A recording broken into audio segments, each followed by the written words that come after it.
hearing the earlier sessions, and I'm probably going to only get a little bit of the panel to see whether they violently disagree with what I have to say afterwards. But my little contribution is called Citizenship in the Digital Age: Is Democracy Falling Behind Technology, which I hope fits with the theme of the day. Now, a piece in Vox this June expressed what many of us are currently thinking, and I quote, "The web, and in particular social media platforms like Facebook and Twitter, were supposed to make information easier and freer to share, to advantage the citizen at the expense of governments, to provide access to more information and viewpoints, and more vibrant debates than residents of democracies had ever experienced before. It was supposed to topple dictators, to build social collaboration, to punish defection and isolation." Now, most of us need little convincing that things have gone badly wrong somewhere with the internet and social media. Not only did we have manipulation of US elections by Russia through the hacking of Hillary Clinton's emails, but although it's likely that Cambridge Analytica were making exaggerated claims, we have the clear possibility of manipulation of US presidential and Brexit voters through so-called micro-targeting, using data collected online from 87 million personal Facebook account profiles for voters. Previously, ads were based on demographic data. Demographics were determined and targeted based on age, income level, educational attainment, the likelihood of a household would contain children, and so on. And a voter was targeted based on averages and abstractions. But this is what one commentator has said. Traditional advertising, party political broadcasts or flyers approach people in good faith. They're clothed fully in the garb of an ad, and people understand them as such. People have developed a tolerance and psychological barriers that mostly block them out. Ads just become part of the world and are as noticed as the street furniture, such as bins, benches, and bus stops voters encounter on every street. What Cambridge Analytica did was to try to get around our critical faculties. It was an act of trickery, of manipulation. Now, through these revelations about Cambridge Analytica, the enormous power of social media is being revealed, and the public is beginning to wake up to the problems with micro-targeting and algorithm bias that underlie the social media platforms and their advertising. And we now have a rising level of mistrust in the democratic process itself. British electoral law is based on two principles. First, that elections should achieve a level playing field in terms of resource. Parties and candidates face national and local spending limits. Second, that elections should be conducted under conditions of openness and transparency. Candidates have to be transparent about the material they're using to communicate with voters, and it's illegal to make false claims in that material. But the truth is, however, that the modern realities of electioneering are putting these principles under strain. And public mistrust now risks contaminating the whole technology sector. So what should be the consequences for social media and its regulation? Jaron Lanier, over the summer, published 10 arguments for deleting your social media accounts right now. What Lanier calls the bummer environment, behaviours of users modified and made into an empire for rent. He has some pretty powerful arguments about the negative impact of social media. But having looked at what is possible during our AI inquiry, and especially having the benefit of reading a book by Jamie Susskind called Future Politics, politicians, legislators, regulators, establishers of ethical principles, call it what you like, should not, however, abdicate a leadership role.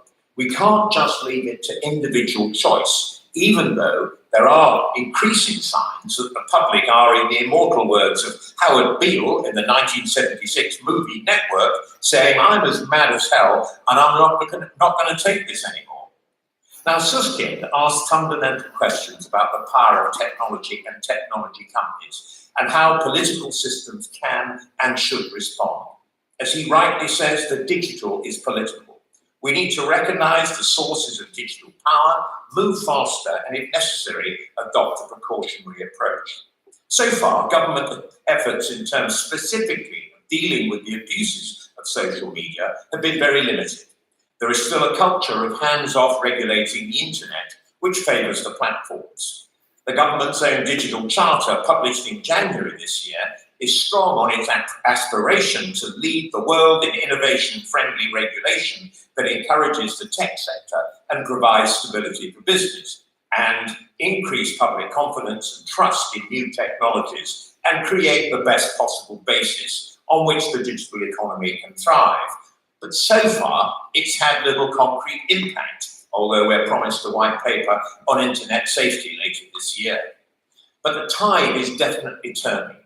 The Electoral Commission are consulting on reforms to electoral law to combat misinformation, misuse of personal data, and overseas interference in elections, amid concerns that British democracy, quotes, may be under threat. Transparency, particularly on campaign contributions and lobbying, including by think tanks, is vital. But it looks as though we're going to need to make be much more prescriptive over use of the internet to make personalised approaches in political campaigns. The Information Commissioner has been investigating the activities of Cambridge Analytica. She's issued Facebook with a maximum monetary penalty of £500,000 available under the previous data protection law for lack of transparency and security issues relating to the harvesting of data, and has issued a notice of intent to fine both Leave.eu and Elvin Insurance, the Arron Banks-owned company. The Election Commission, for its part, has referred them to the National Crime Agency. The Information Commissioner has also now recommended that the government should introduce a statutory code of practice for the use of personal data in political campaigns. The Children's Commissioner, Anne Longfield, this month published a report, Who Knows What About Me, which sets out a series of recommendations about the special needs of children and what our policymakers should do in order to protect children in their use of data, transparency of algorithms used in decision-making, and even on data capture by companies, such as in toys and in their terms and conditions, explaining clearly what data is collected and how it's going to be used. And the Children's Commissioner also believes that there should be a statutory duty of care governing relationships between social media companies and the audiences they target. Ofcom recently have argued for tech companies such as Facebook and Google to be regulated in the same way as the mobile phone and broadband industry, with a potential system regulating social media companies' in-house complaints processes. And the government have now said that this could be included in their white paper later this year. Sky, ITV, Channel 4, BT and TalkTalk, as well as the Director General of the BBC, have called for independent regulation of online platforms operations in the UK. Dosh Everyone, the influential campaigner for greater digital understanding, have argued likewise in a recent paper. The House of Lords Communications Select Committee are conducting an inquiry into exactly that proposition. Baroness Beeban-Kidron, with Five Rights, spearheaded an incredibly effective all-party campaign to include a statutory age-appropriate design code in the recent Data Protection Act, which sets out the standards of data protection that online services must offer children. The Information Commissioner is now in the process of calling for evidence and will put a code together to address what has been described as the asymmetry of power between children and the technology they are using. In our own AI Select Committee report, apart from our recommendations about establishing an ethical framework for AI applications, we noted that access to large quantities of data is one of the factors fueling the current AI boom. And we were adamant that large companies which have control over vast quantities of data must be prevented from becoming overly powerful within the AI landscape. We called on the government and the Competition and Markets Authority to review proactively the use and potential monopolisation of data by big technology companies operating in the UK. And it's significant that the CMA and the Treasury have now hired President Obama's ex-chief economic advisor, Jason Furman, to examine competitiveness of the tech market with an expert panel. On top of this activity by regulators and legislators, an increasing number of businesses conscious of the need to maintain public trust and consumer trust are focusing on ethical governance, which may mean adopting an ethical code of conduct, ethical advisory boards, ethics and responsible innovation training, and ethical audits to ensure transparency and freedom from bias to guide their use of technology. But all this isn't enough. Even though we're facing issues that threaten democracy, we should be trying to preserve the good that the internet has done as we work to mitigate its harm to our political system. Tim Berners-Lee, the founder of the internet himself, has launched a global campaign to save the web from the destructive, this is what he says, destructive effects of abuse and discrimination, political manipulation, and other threats that plague the online world. His contract for the web outlines certain central principles to protect people's rights and freedom from the internet, and will be built into a full contract and published next year. He started signing up governments, companies, NGOs, and individuals. This may go some way to restoring a positive view of the internet, but I doubt whether that will be enough. As well as regulation or principles of behaviour, there needs to be a positive adoption of digital tools for public participation.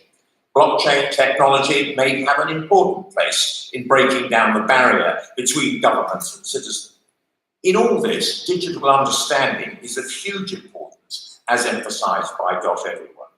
And they are working across the board with leaders in the public sector, business, and so on to overcome what they call digital blind spots, which they describe as ignorance about how adverts target us, how our personal information is collected, how prices can vary, where our news comes from, how products and services are paid for, by, in their words, helping people gain the skills, knowledge and mindsets they need to help organisations stay relevant in a digital age.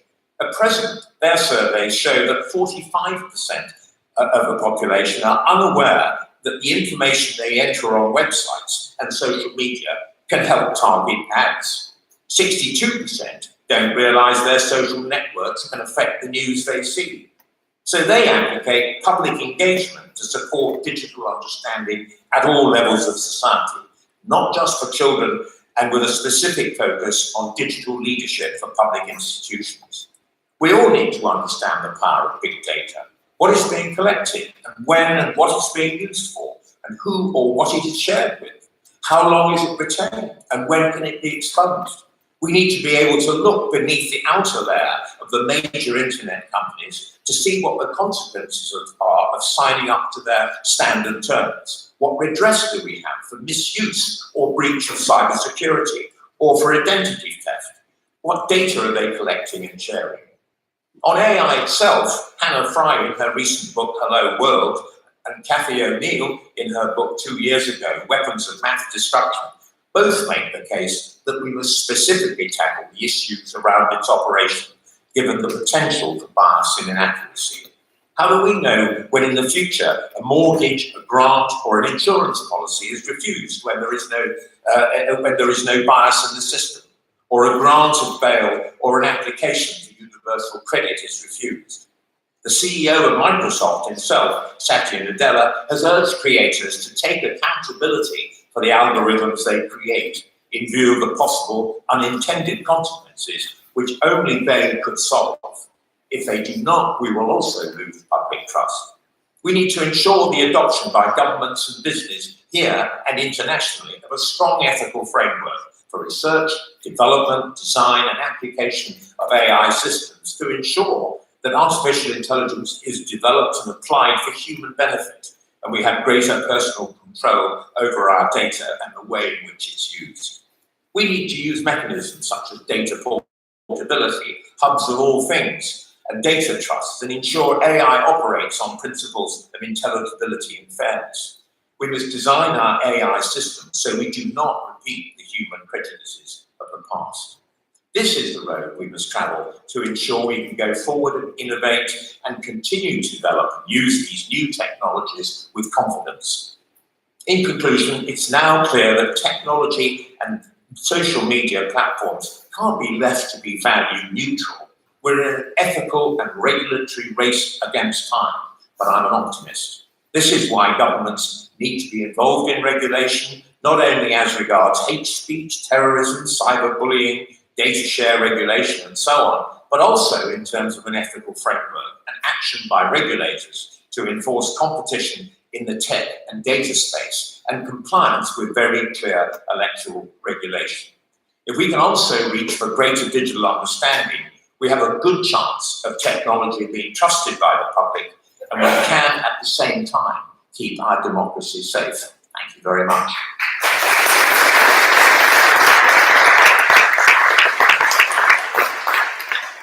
Thank you, Lord Secretary, for a very insightful and thought-provoking keynote there. So we're going to have a panel discussion now to discuss some of the issues that Lord Secretary has picked up. And to moderate this discussion, I'd like to invite to the stage the senior editor at The Economist, Kenneth Cukier. Round of applause.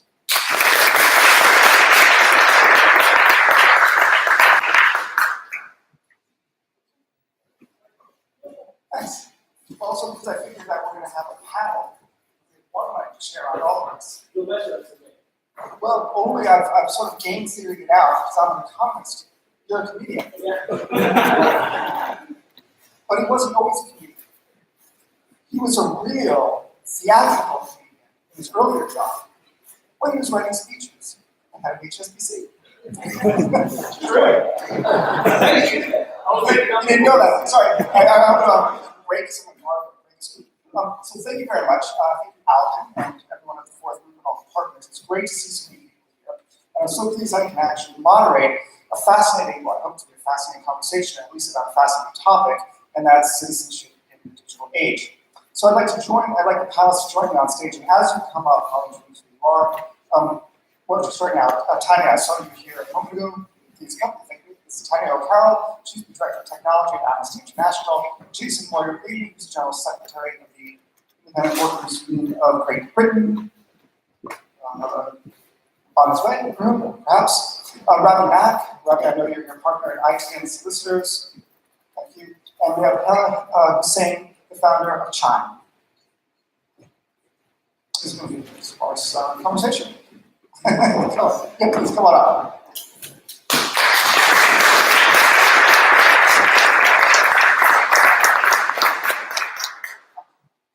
This is Raj. Thank you very much.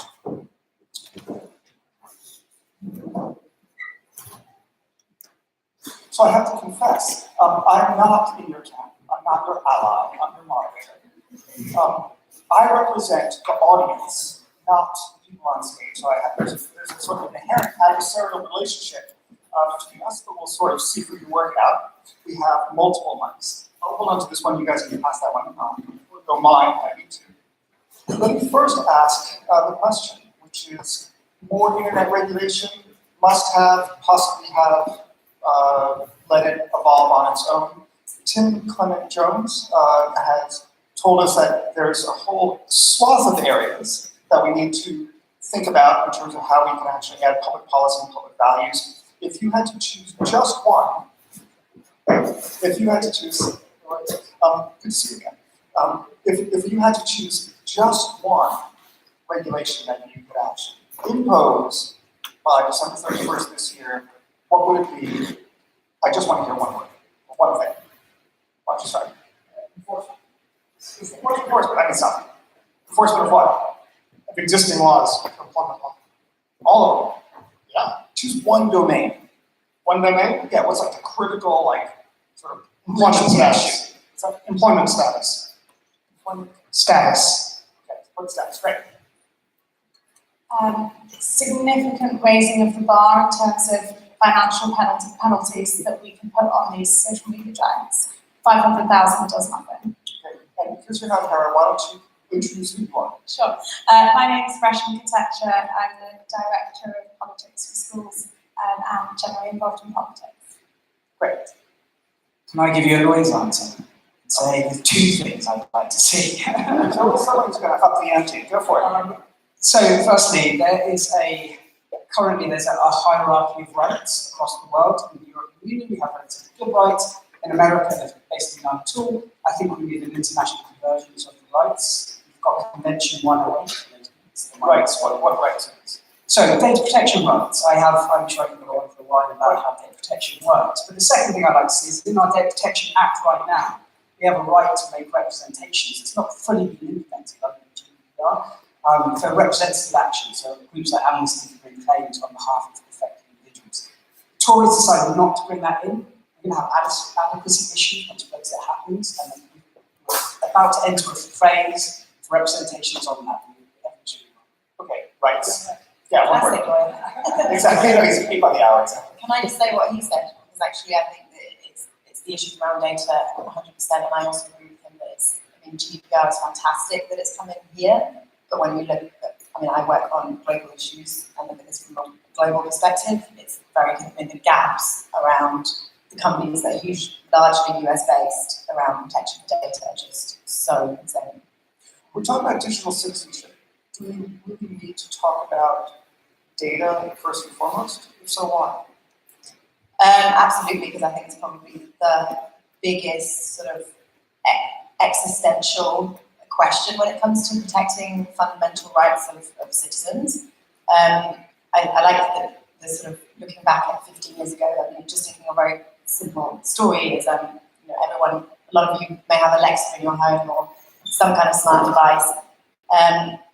15 years ago, the first smart devices were being worked on in places like Georgetown University. And in those days, when they were sort of conceiving of the idea of something that would be in our homes, capturing data in order to make our lives more convenient, not just doing simple tasks for us, but like capturing all of that data that from your fridge to your car to everything else in order to optimize your experience of life, they didn't even occur to them, this idea that the data would be flowing outside the home. That they built the entire thing that would be between two nodes as an internal feedback loop. Because the idea was that the home was this thing called this sacred space that we've had for all eternity, where you expect in the four walls of your house that to be private. And in the last 15 years, we've seen a huge transformation as companies have understood that when they sell Alexas or many others, Google Nests, many other things, that they're not selling a device to you. They are selling, the business model is not about the money that they get from the device, it's about the exhaust of data that streams out the other side. Sure, but people can choose not to buy it.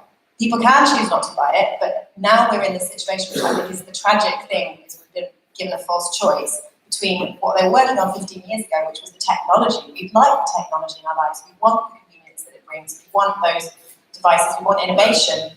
Unfortunately, the business model behind it, and the entire industry, and the power dynamics behind that have taken away the fact that we can still hold on to the sanctuary of our home and privacy and intimacy of just our lives being for us only. But And I think that Brussels just passed a massive piece of new legislation with 100 different recitations, all specifying how the data can be used. Why don't we find out why is the data if Tanya is raising this serious issue, why can't law respond to it adequately already?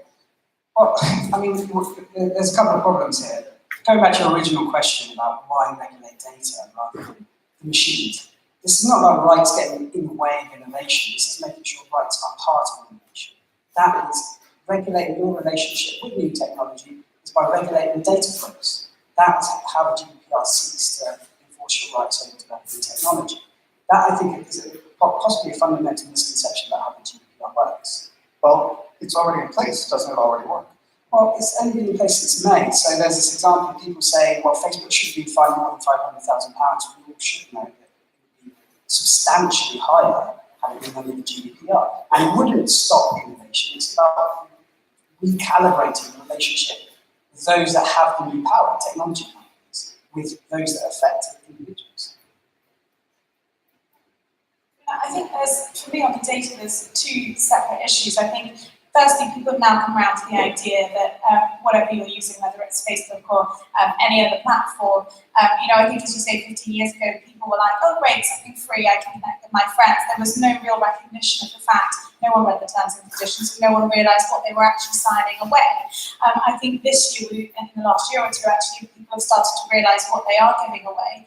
But if you ask the average person on the street, who isn't kind of daily involved with tech or thinking about data, they'll tell you that they're happy for their data to go to Facebook. What they won't tell you, or what they won't have kind of thought through, is that actually so much of that data is going beyond that and is going elsewhere, not necessarily just through Facebook, but in general, that their data is being taken by other organizations too.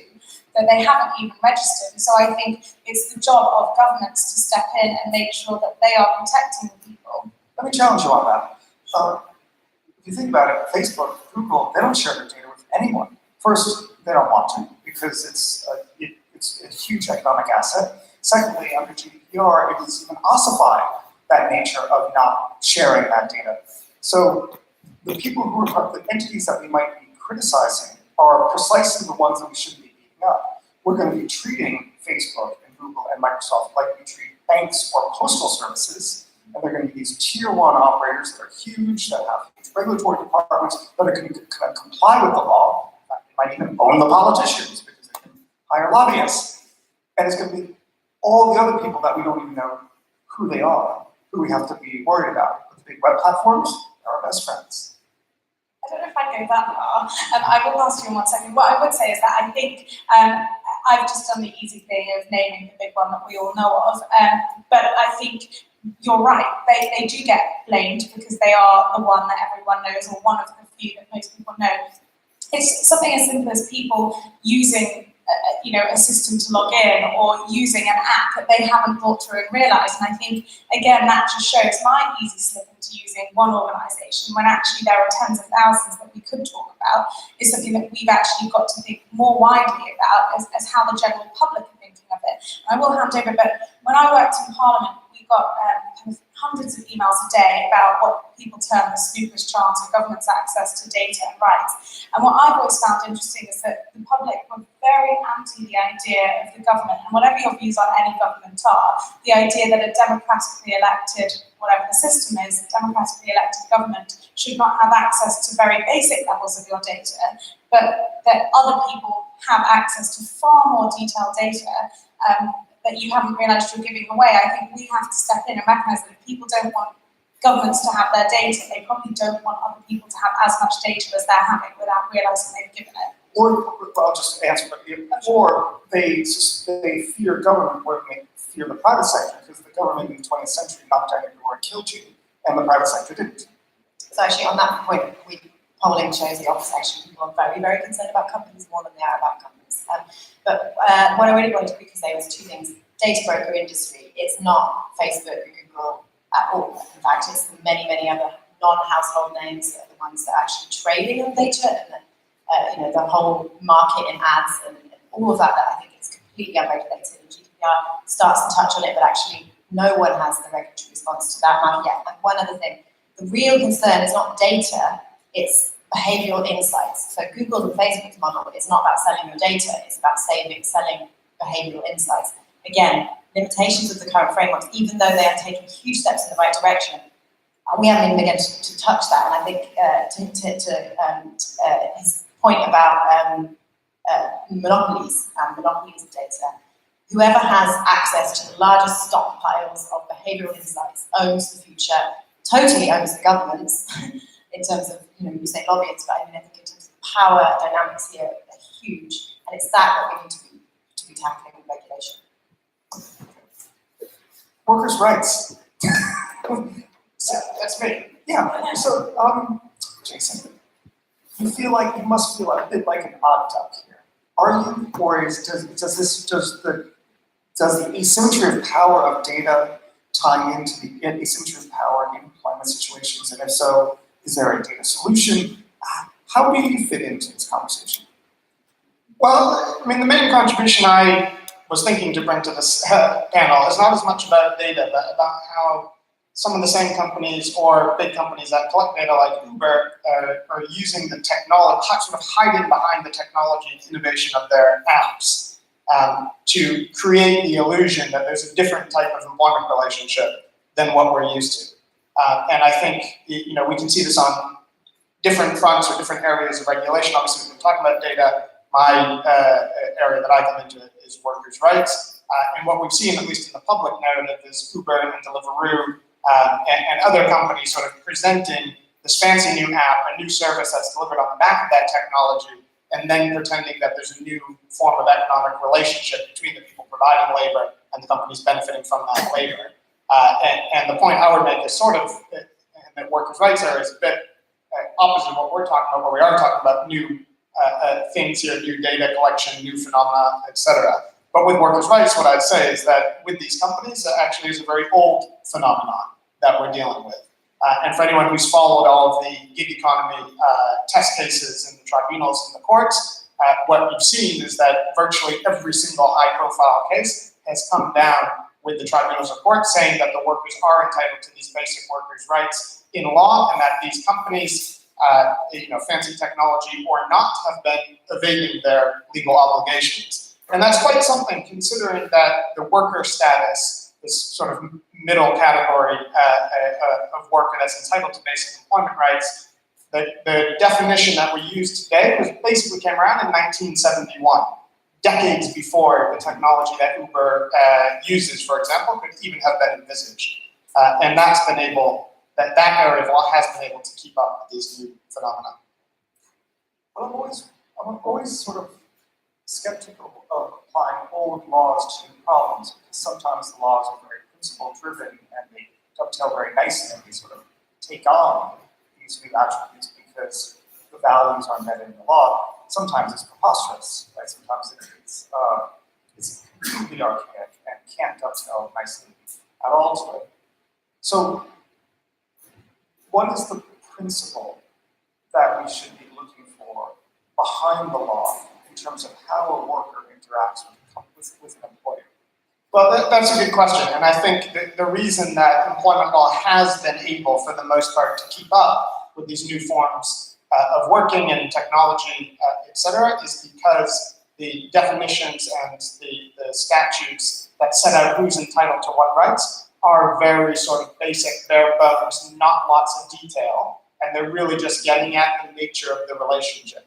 Is the person providing labor in the form of economic dependent relationship with the entity who benefits from that labor, or are they in a commercial relationship where they're essentially running their own business? So if you look at the definition of a worker or an employee in the statutes and law, there's not a lot of detail, and that's given tribunals and courts a lot of leeway to identify the core principle and adapt it to current ways of working. So that's an example where less is more, in my opinion. And I think a lot of the talk that we hear about nowadays with setting out the Taylor Review or whatnot in these proposals, that maybe it's better if you set out sort of checklists for the courts to look at to identify who's a worker, who's an employee. I think that type of approach is extremely dangerous for two reasons. One, because the minute you have a detailed checklist, then the employers have a detailed list of issues to try and get around.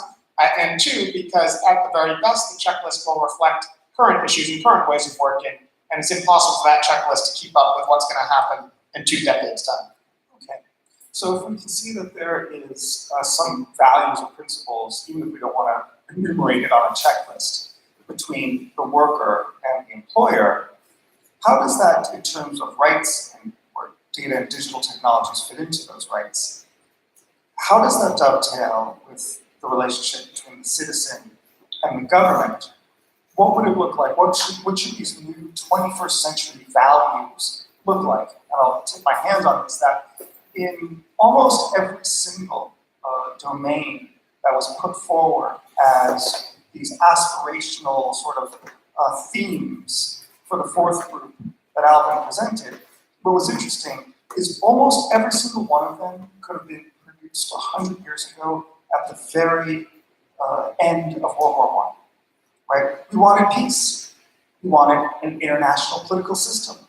We needed a new form of global governance. In fact, we had a new form of global governance. Nations didn't really work. We had international parties. There was the Communist Party. Didn't really quite work. What the novel ones are basically around data and rights around data. What do you see as these sort of 21st century values between the citizen and the state, and even the state on a global level? I think what's interesting is that circumstances change. Technology is changing more rapidly than ever before, but people and what they want don't change that much. People still want peace, they still want security, they still want the ability to aspire and to achieve, they still want to be able to have families, they still want to be able to have better than their parents had.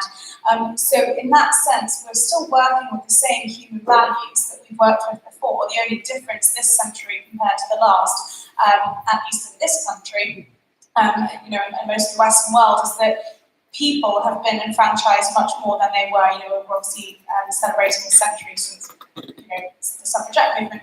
We've now just got more people able to vocalise in a quicker, faster, better way what they want from their governments than ever before. But in terms of what they actually want from that government, I don't think that much has changed. And so I think you talked about policy and, you know, being able to adapt to technology. And I think that's actually one of the big problems. Government is not designed in an agile way. It never has been. And as the world continues to get increasingly agile, we're seeing a situation where legislation can only keep up with the latest issue. And as you say, the needs that we'll have from technology, forget 2 decades or 1 decade, the needs we'll have from technology that hasn't been created yet, that, you know, we're talking about in forecasting, it's very difficult to predict what legislation you'll need because we haven't been able to consider some of the issues that are likely to arise. You know, and if the government was able to predict that Uber might come along and have these issues with workers' rights, then of course they could legislate accordingly. But that's very difficult to do, especially as a government, compared to the tech people leading that charge forward. So just on the question you asked, which was about the relationship between the citizen and the state, there's actually maybe a different way of looking at it, which is the relationship between the citizen and the tech companies, because it's about a new social contract, understanding the dynamic between those that hold the power in the tech companies and the individual that are affected by what they do. I think one of the questions, we don't know what the Internet of Things is going to do to us, how technology is going to develop. The existing rights we have need to be understood for what they are, how powerful they can be, and what they can do. The Cambridge Analytica story only came out because somebody did a subject access request. Eldon Insurance, .eu, were only finding the way they were because Carol Gavon did a subject access request. Is that old rights are just being utilised in the right way. I think that knowledge and that empowerment of citizens against private entities and governments to understand their rights and enforce their rights plays a big difference. Let me press you a bit more. Most of the Cambridge Analytica story, not all, but most of it was completely legal. I don't think that's right. As the lawyer who's leading the case against Cambridge Analytica, So the multi-hop approach to take down, to absorb the data of likes of friends when that, from what, let me start over again. What was illegal and what was legal? The collection, so let's look at the chain. Yeah. The collection was legal. There was a terms of consent, so people collected. They said it was for research use. No, well, that's where there's an illegality. So there is an illegality at every stage. Maybe it's quicker if I did it that way. Okay, yeah, okay. There's an illegality at every stage. So the point was what's lawful or not. And the broader point is, can people rationally make a legitimate decision based on the notice of consent machine? That's where I want to head with this. But let's at least agree to disagree slightly on some of the Cambridge Analytica pieces were entirely legal, and there was a few things that weren't legal, such as I would flip that on its head and say it was entirely unlawful and we'd be proven right, but anyway, leave that aside. And Facebook, we're questioning the legality of what Facebook did. We have a group claim against Facebook. They haven't properly defended themselves yet. I think everything in this system is open to question, and we are questioning them. But what I think a fundamental problem is it's taken academics, journalists, and people who really have almost a vested interest in getting to the bottom of this to get answers. Really should be citizenship, civil society that are able to enforce rights rather than relying on investigative journalists and concerned academics. But doesn't it seem madness that we have we've created a new privacy regime in which we put the onus on the individual to read the terms and services, which we absolutely know through the data that they don't do?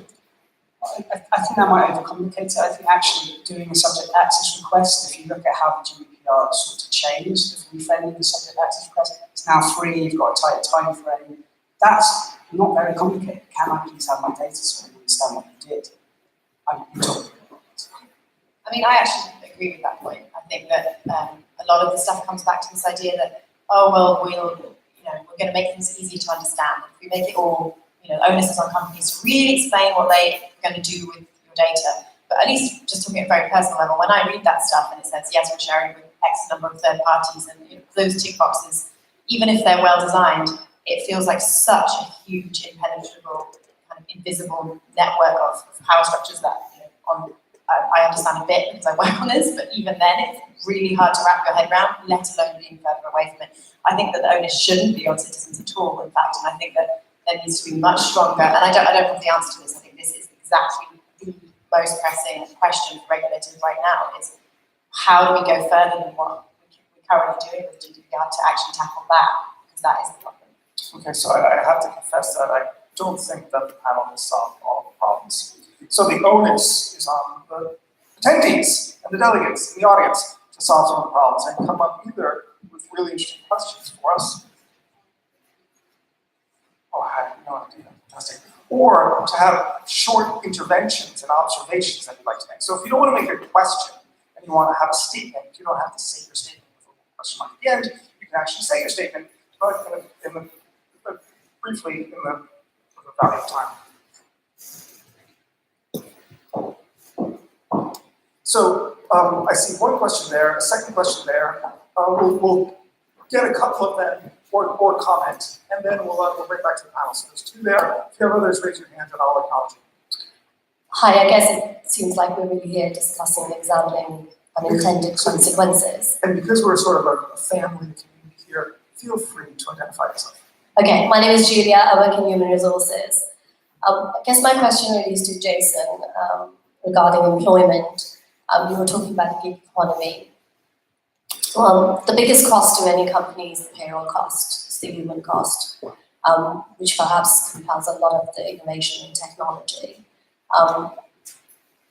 So talking about the workers' right, do you think there's a real danger here, the more you push the gig economy to create workers' rights, that cost will eventually get passed on to the consumer? So a company like Uber, they can have a fleet of driverless cars, and I as a consumer will have an option. I can pay £5 for my journey or £10 if I choose to have a person driving the taxi. So do you think if you push it, there is an unintended consequence? The consumers will eventually go for a cheaper option because it hits them right in the pocket?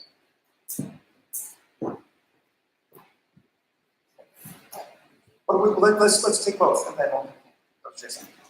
Hi, my name is Alex. I work in online elections as an independent scrutineer. So my question is about data domestication.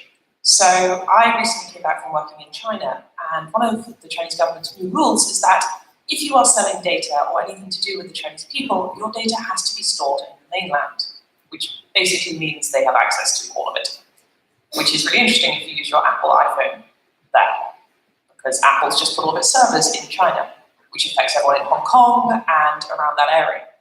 My question is very specifically probably to Tanya and to the rest of you about whether or not we should be supporting companies or other groups. If I've used my iPhone there and I'm bringing it back here, my data is crossing borders and it's interacting with all these different countries' rules and data security.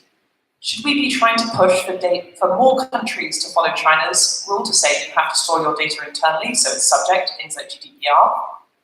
Or should we be pushing for a more international solution, looking at a group like the UN to bring rules in that would affect global citizens or people who travel?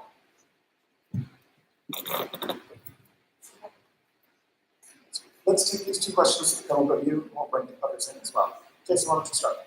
Okay, so the short answer is no. I don't think there's any more risk in the gig economy of companies going out of business or passing on exorbitant costs to consumers, etc., than there are to any company that hires people and has to comply with basic employment rights. I think that argument equally applies to a cleaning company or a university or any other company that Parliament has deemed should comply with basic things like minimum wage or paid holidays. I think there's also a risk that if we take it too far, even if it does result in a modest increase in consumer prices, that if that's the basis for eroding all of these basic employment rights, then there will be no consumers with any money to purchase anything in the first place.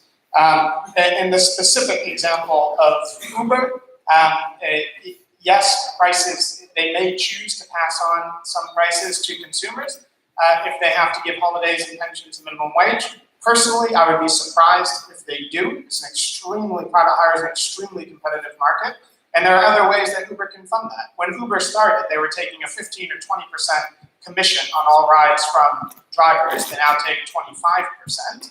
There's no reason they can't cut the commission. And they've sunk hundreds of millions, if not billions of dollars competing in other markets, for example, China, Southeast Asia, and Russia. In all three of those examples, they ended up pulling out and merging with the competitor who outbid them. So that was purely just wasting money, throwing money into it. They couldn't compete against the regional or national competitor, and they ended up pulling out. So again, that's wasted money. They've learned after wasting that money could have been put into minimum wage or paid holidays as well. So I don't think the gig economy is any more inherently risky to exorbitant consumer prices or businesses going out of business for them having to comply with employment rights that every other company has to comply with. Yeah, that's an interesting question. It's actually something that we often end up in a slightly double standard when we work on human rights, because very often we're arguing for more sort of powers in the UK, vis-a-vis the tech companies, in Germany, vis-a-vis the tech companies, and much less when it comes to many other countries where we work, because actually tech companies being based in Silicon Valley is the first offence for local human rights activists, civil society, etc. So I think it's an important point. The sort of short answer, that one answer, one way of looking at that I think is really important is that it is encryption. So you've given a really good example as to why actually end-to-end encryption is really important. One of the global responses of the tech companies to the fact that that is a reality, and that they will have to be increasingly, and they were after Snowden, one of the first things that happened was demand on companies to move service into national or regional jurisdictions, very much push from Europe for that, is that the tech companies started to go, okay, well, if we're going to have this demand from China and from many other places too, we really need to be ensuring that we don't have all of the most sensitive data on our servers. And one of the ways they did that was a global solution, which was end-to-end encryption. And I think it's actually really important to put that out there, because when we talk about end-to-end encryption, and of course it's a very, very controversial debate, and there are good arguments on both sides that I think sometimes misunderstand the technology itself. But if we're going to live in a global world where data flows all over the world, where there are everyone from Hillary Clinton using Signal because she's being hacked by the Russians through to human rights activists in the next country, we do need to be able to depend on a global infrastructure that is secure. And and I think it's worth just echoing the point you made, almost just repeating it to underline it, that we're beating up Facebook and Google, but it was Google who, when they found out that, to their surprise, that they were being hacked, that they implemented pretty quickly, within 30 days, end-to-end encryption for all of their data centers, so that if you had your Gmail stored in China, for example, actually let's leave China out, because there might be something else we don't know, but stored in Taiwan, actually that's getting worse, Cambodia, and it was going, and you were emailing someone in the US that connection was safe. Please. Yeah, just a question on internationalization of data. It's obviously something I've been working on in my cases, and it's very writ large in the cases I've been doing. And it's really important to understand data does not respect borders. Data flows transnationally, but so do some laws. And there's a really good example of the Cambridge Analytica case. We had for a US client assert his rights in the UK and his data being processed in the UK. Cambridge Analytica denied that argument. We were proven right, and rightly so, because it's about this idea of internationalization. But what it's causing is data piracy, really. People that don't respect data rights are taking their servers and the data processing out of the jurisdiction. You can see it in denied services in the EU after the advent of GDPR. And another kind of consequence of what's happening with that is political manipulation online is now being learned by developing countries, and a lot of dictatorships are taking the tools and mechanisms that and they're giving it to, they're being taught by countries how to manipulate electorate. It's really something we need to be cognizant of, because it's only just the start. We need to understand how it's happening in the future. What's the solution to that? Is there a solution to that, other than hoping for the best? I mean, there's this idea of, we're talking about the social contract before, I don't think it's necessarily a legal argument. I think the ideas of over-regulating the internet we should be wary of. I think it's more of an ethical, political thing, maybe ideas of no manipulation without representation of what's going on with technology. I'm quite loath to say that the answer to everything is in regulation, because free speech is really important. I think we all sort of know in our stomach that something happened that was wrong with Cambridge Analytica. Even if we dispute, with a fine-tooth comb, what what was illegal versus what wasn't. Okay, And what's that? I can show you the answers to that. Okay, no, of course, exactly, right. But we don't have 30 hours. Exactly. But we also sort of know that, hey, if it's happening here, it's going to really catch the eye of anti-democratic countries. And if we can then militate for our rights in the developed world, what's going to happen to people that have embryonic political systems and therefore won't be able to militate for their rights? Are they is it going to become sort of like, in fact, the very term of the First World, Second World, Third World came from the Soviet Union. The West, the democracies were the first world, the Soviet Union was the second, and the non-aligned nations were the third. Are we going to cleave into a similar system in which we have to accept that a whole swath of humanity is going to live under digital dictatorships, whether it's the Congo or it's Mongolia or something else? Well, I think I've given some of my views on this already. I think there is a massive concern for the way politics is evolving in developing countries, and the ease with which manipulation and mastery turf can occur. And the way we regulate that is going to be an important discussion. So, what is the way? And that's why I want to press you. What's the solution? Is there any? GDPR light across the world. I think we need an internationalization of data protection rights, particularly as our. What institution can do that? Well, I think you probably have to rely on the United Nations. But, oh my God! Well, you say that. But when torture was endemic, and the reason Amnesty International became so famous is because they fought for the Convention Against Torture that made torture an international crime. And then what happened is that everyone signed up to the treaties and then didn't obey the treaties. You know, like I'm going to defend the whole of human rights right now. I share that extreme cynicism. I can't tell you how much I share it. I think that's partly just coming back to human nature, and all we ever do and how I see myself is as a norm entrepreneur, which is trying to create a universal set of principles that then are enshrined in all the living documents that are not just lofty principles, but actually laws and case decisions and all jurisprudence that actually help to make that practical decisions that do affect people's lives. And when we look at it at that level, you could say that yes, governments continue to torture, but they now at least feel like rhetorically they have to pretend they don't, and that's not a small win. That is actually very significant. And within that space where we are the normal entrepreneurs always pushing them, that's where we're going to continue to play a role now. And I think I've done a lot of work looking at Mexico on bots and misinformation and that whole landscape of manipulation of democracy. It's worse in those countries. They're not just following, they're leading. They're actually, that's the places where you can have entire troll factories, same as in Russia, where you actually have money to hire people to just innovate, and they are innovating. They're incredibly effective. But I think it's where having back to what the universal standards are, what the regional courts can do, what the domestic courts can do, and then the role of people, groups like civil society and activists and others that are just going to continually call it out, expose and disrupt. We've hired 10 technologists in the last couple of years alone because we think that actually you need hackers and people who can actually track those tactics in real time and expose them. And then we go to Twitter and say, hey, you know what, there's 48,000 accounts that are doing this, we've mapped them, do something about it, and knock on their door until they do disable them. And it's always going to be that. It's never going to be solved. It's always going to be us, cat and mouse, endless game. But I think having those universal standards helps. We have time for a few more questions, and then we sadly have to hold it to a close. I see lots of hands, but I want to go into the order that I first recognized it. There's a woman here. Hi, my name is Raga. I work at a digital tech agency called Blue State Digital. A lot of you spoke about the fact that citizens can create a new social contract with tech agencies or companies or the government even. But the reality is, in order for citizens to mobilize against something, they need a common enemy.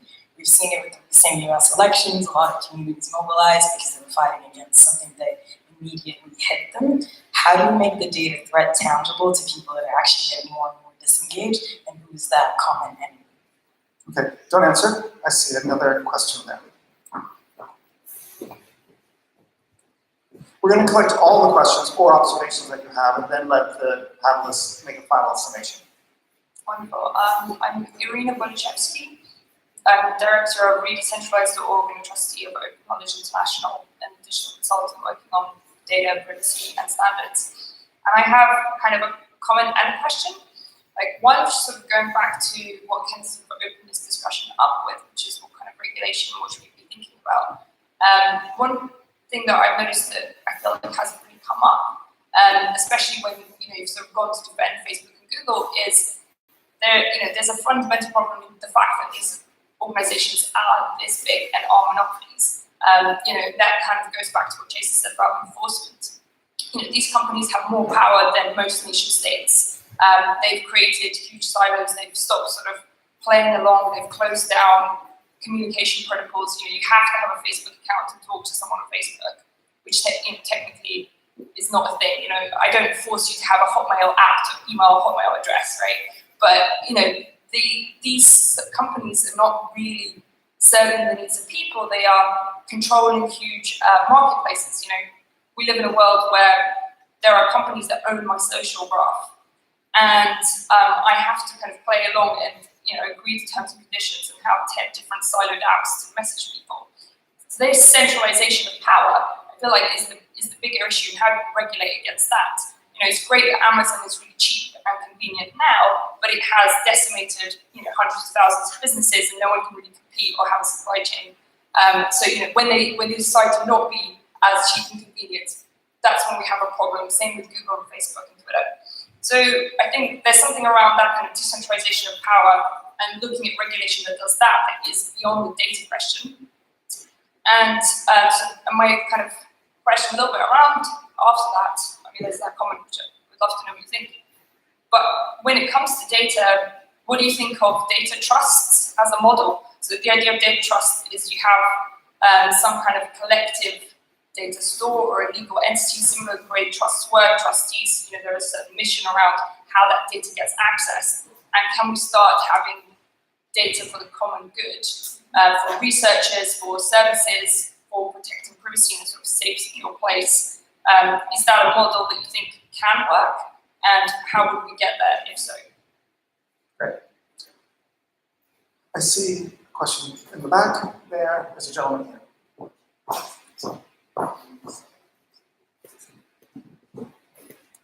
Hi, I'm Jerome, CDO at Kizo, social impact financing platform, and member of the French Region Council. So basically my question is about that relationship where you say, well, we're gonna have kind of a class action to force large corporations to comply and protect our data. But I believe that the current world needs more go beyond the perceptions that we already had in terms of changing how we react to tech. And one of the answers that's been out there more and more is decentralization. And what is your point on how do we bring those services or whatever not to centralize that and still be able to use the services? So, like for example, you have federated learning, where you can still keep anonymity for data, but still use the machine learning result and outputs that the community can share.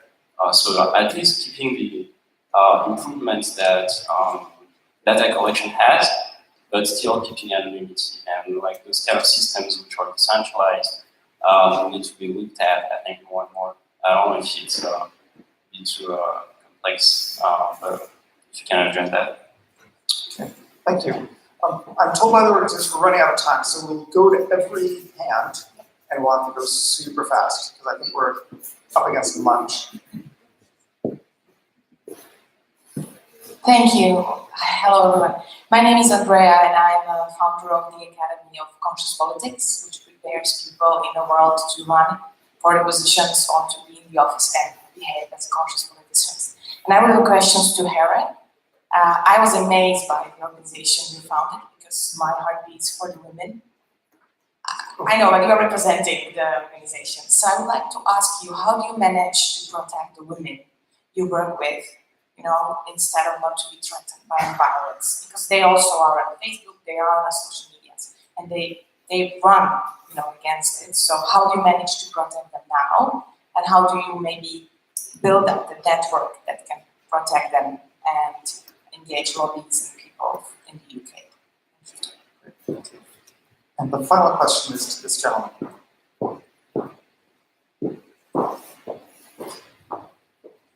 Hello, I'm Mike from the Common Sense Network. We are a news network. We create spaces for people to step out echo chambers, essentially engage in ideas. The question I have is about free speech. I think someone alluded to it earlier, especially online.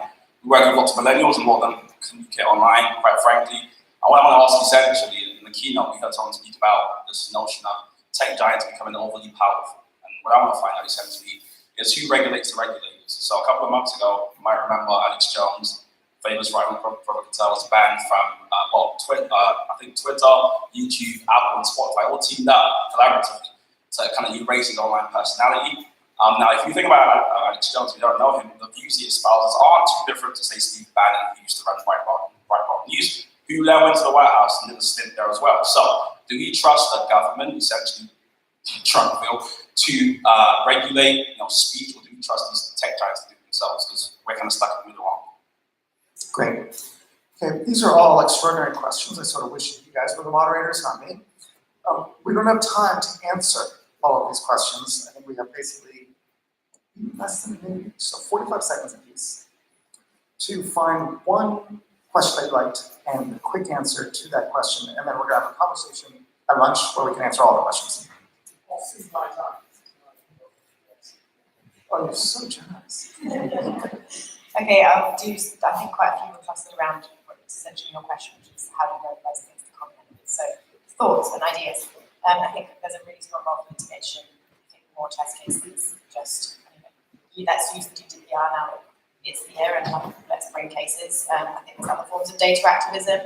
We've always talked about the idea of even things like using ad blockers, like could you have a day or a week where everybody or millions of people signed up to do it and actually directly hit the revenue of a company like Google and send them a message. I'm just thinking consumers traditionally had two powers vis-a-vis companies. One, more or less consumer power, which is like to buy a different product or over and over again, or to actually just do a boycott of the product. We don't have that so easily in the digital age, so how do you kind of directly hit revenues? I think the other thing is around the need for alternative, so this stuff around competition and anti-monopoly.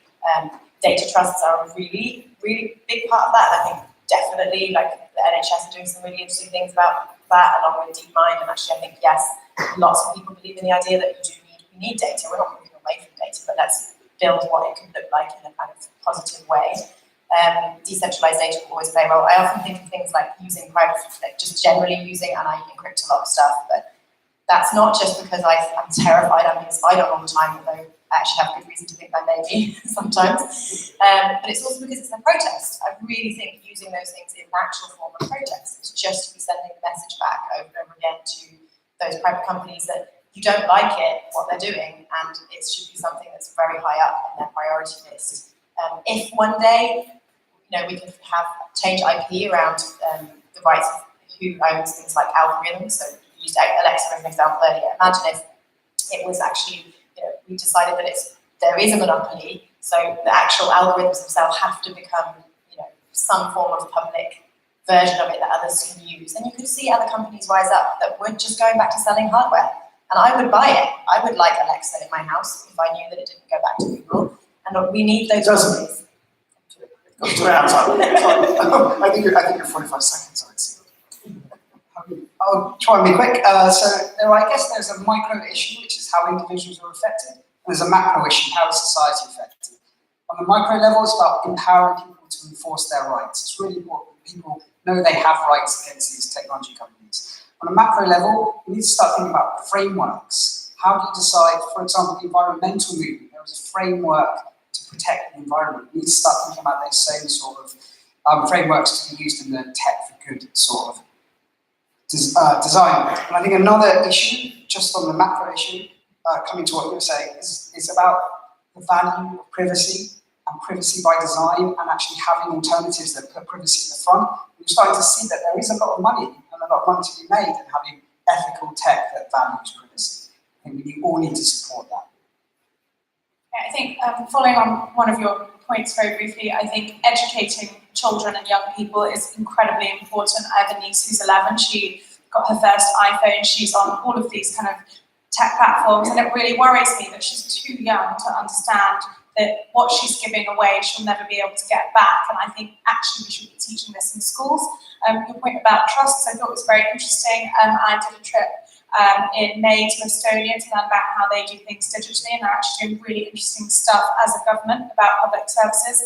I'm sure Hira will be very flattered to hear your positive words about the organisation. I'm not representative or involved, but she is here, so she can maybe wave you, find you over there.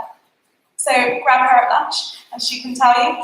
Your point about a kind of common enemy, I think I'm a big Obama fan. I was very pleased when he came to London, and what I was really amazed by is how Obama fans around the UK really resented his comments about how they should vote on Brexit. And I think to me that told me something, that actually you can like someone, you can like a thing, a product, a person, but actually what people don't like is what they view as international interference, and what they especially don't like is manipulation. And I think we've seen in various elections here, abroad, elsewhere, that there has been digital manipulation and data manipulation. I think that's the common enemy that we can get around. And finally, your point about free speech, I will tie this into women. I work for an organisation, I'm the head of engagement for Women to Win. We work to get more women elected to Parliament, and we have seen an insane amount of threats, violent threats, rape, murder, I mean, sadly we've seen a murder, but you know, real vile things that are termed as free speech on social media platforms that is actually terrifying to certain women in Parliament and thinking of entering. And I think we have to be very careful when it comes to what we term as free speech. And actually I was really surprised that the platforms took a step to get him off his media platform offline, because when you report death threats, rape threats as a potential politician, the tech platforms have been very slow to close down some of those. So I'll end with this just saying that I think we can't just rely on governments and we can't just rely on tech platforms. We have to, as citizens, get really involved to make sure we're keeping up the pressure, that we aren't happy with abuses of free speech going on, because where they are violent and threatening and abusive, tech platforms must act much faster. Look, thank you very much, Jason, for your graciously ceding your remarks for a conversation that's gone from digital citizenship to data rights, with a little swerve into worker rights, and then back. The final sort of response I have to end, as I thank you, is that individuals really can't act alone, right? It's sort of a myth to think like, well, we should all get involved and we should all do something about it. Well, that's bullshit. It doesn't work. Individuals can only act to change things when they are united in new institutions that can militate on their behalf. Disaggregatedly, there's no power, but combined, aggregated, there is power. And so it's great to see so many people here, and Alvin and Citizens United going forward. Thank you very much for a great panel.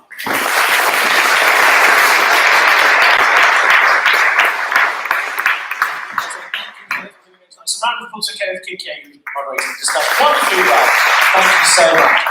So we're going to go to lunch. Before we do, just a couple of announcements. Big shout out to the Government versus Robots. Is John here? Yeah. Where are we? Over there. Government versus Robots are covering the event, so going to speak to Jonathan and the Community Network you just mentioned just earlier. Emmanuel Speaks is a poet, will be speaking in the afternoon, doing some poetry for us. That's something to look forward to. We've got other discussions happening as well. And it is time for lunch. It was the fourth group of Spared No Expense. They provided lunch for us by going to Portobello Road to some cafes and shops. So do that. So round of applause once again for all the speakers here. Yeah, they are spending their own money. Yeah, that was not all jokes work. So we're going to aim to be back for 1:20. Please do try and be back for 1:20 when they kick off at 1:30. But yes, pull out your wallets and buy a lunch. See you in an hour, and thank you once again. Thank you very much.